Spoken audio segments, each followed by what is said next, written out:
Ouça agora uma cápsula de graça.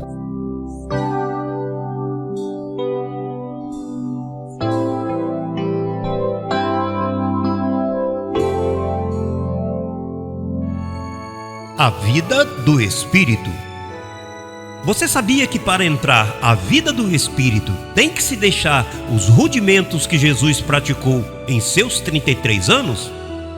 Na carta escrita por Paulo aos Hebreus, no capítulo 6, do verso 1 ao 2, diz: temos que deixar os rudimentos da doutrina de Cristo, batismos, imposição de mãos, o juízo eterno, para irmos à perfeição. Portanto, deixando já os rudimentos da doutrina de Cristo, vamos adiante à perfeição, não lançando outra vez o fundamento do arrependimento de obras mortas, da fé em Deus, da doutrina dos batismos, da imposição das mãos, da ressurreição dos mortos e do juízo eterno. Hebreus capítulo 6, versos 1 e 2. Nesta mesma carta, o apóstolo Paulo diz: tem que se deixar as ordenanças para a carne, porque isso era até o tempo de reformar as coisas. Porque Cristo já está presente, dando a entender que se Ele está presente, já não temos que seguir com isto, o qual é símbolo para o tempo presente, segundo o qual se apresentam ofertas e sacrifícios que não podem fazer perfeito quanto à consciência ao que pratica este culto, já que consiste somente de comidas e bebidas, de diversas abluções e ordenanças acerca da carne, impostas até o tempo de reformar as coisas. Hebreus capítulo 9, verso 9 e 10. Como Cristo se faz presente em nosso meio? Através do Evangelho que nos foi explicado por nosso apóstolo. Ele deu vida à letra, iluminando os nossos olhos e apresentando os benefícios do sacrifício da cruz. Cristianismo não é fazer o que Jesus fez, já que Jesus não foi cristão, ele foi judeu. Um cristão é aquele que deixa de fazer o que Jesus de Nazaré fez e crê que o que ele fez se atribui a ele por fé. Aí começa a vida do Espírito. A vida do Espírito é deixar os rudimentos, não é falar em línguas nem jejuar. Na vida do Espírito está a perfeição. Ali não existe atividade de sua carne. Hoje muitos estão confundidos ao crer que a vida do Espírito é viver a vida que Jesus de Nazaré viveu. Essa não é a vida do Espírito. Em Romanos capítulo 4, do verso 4 ao 6 diz: se você cumpre os rudimentos da doutrina de Cristo, ou seja, as obras, isso é dívida. Não se pode mesclar a fé, ou é por obras ou é por fé.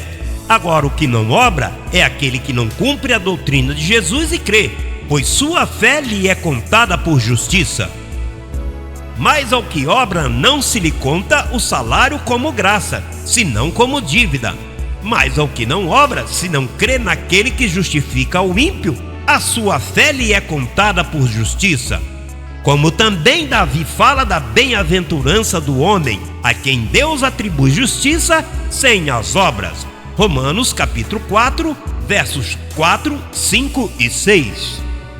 A atitude é entrar no repouso, para não ficarmos em dívida com Deus, já que a carne é um estorvo para ir à perfeição. É pela fé, sem obras, que você entra à maturidade, à vida do Espírito. Um cristão tem que morrer para as obras, assim Deus lhe imputa sua justiça através da fé. Procuremos, pois, entrar naquele repouso, para que ninguém caia em semelhante exemplo de desobediência. Hebreus capítulo 4, verso 11. Como você abandona as obras e vive pela fé? Servindo a Deus com a mente.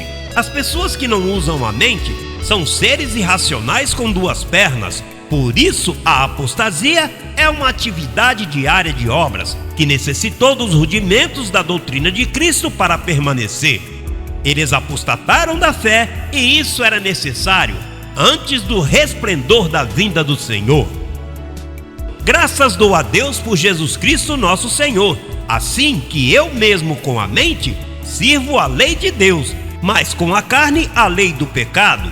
Romanos capítulo 7, verso 25. Na primeira carta a Timóteo, capítulo 4, verso 1, diz que se apostata, se nega a fé, praticando obras. Mas o Espírito diz claramente que nos últimos tempos alguns apostatarão da fé, escutando a espíritos enganadores e a doutrinas de demônios.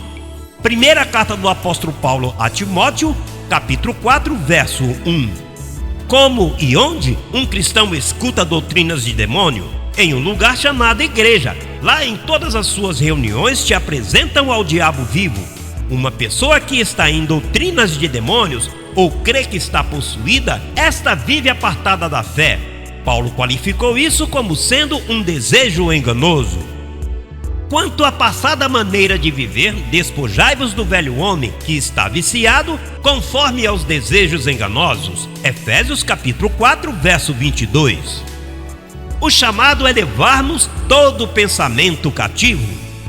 Pois ainda que andamos na carne, não militamos segundo a carne, porque as armas de nossa milícia não são carnais, senão poderosas em Deus para a destruição de fortalezas, derrubando argumentos e toda altivez que se levanta contra o conhecimento de Deus, e levando cativo todo pensamento à obediência a Cristo. Segunda carta do apóstolo Paulo aos Coríntios, capítulo 10, versos 3, 4 e 5. Nosso tesouro, que é o nosso espírito, está habitando em um vaso de barro, que é a nossa carne. Por isso, cremos e confessamos que a vida de Jesus se manifesta em nós, levando no corpo sempre por todas as partes a morte de Jesus, para que também a vida de Jesus se manifeste em nossos corpos. Porque nós que vivemos estamos sempre entregues à morte por causa de Jesus, para que também a vida de Jesus se manifeste em nossa carne mortal. Segunda carta do apóstolo Paulo aos Coríntios, capítulo 4, versos 10 e 11. Abençoado irmão, o declaramos iluminado e entendendo que estamos vivendo um novo pacto. E depois da cruz não vivemos mais por obras, senão pela fé. Você é um abençoado com todas as bênçãos espirituais.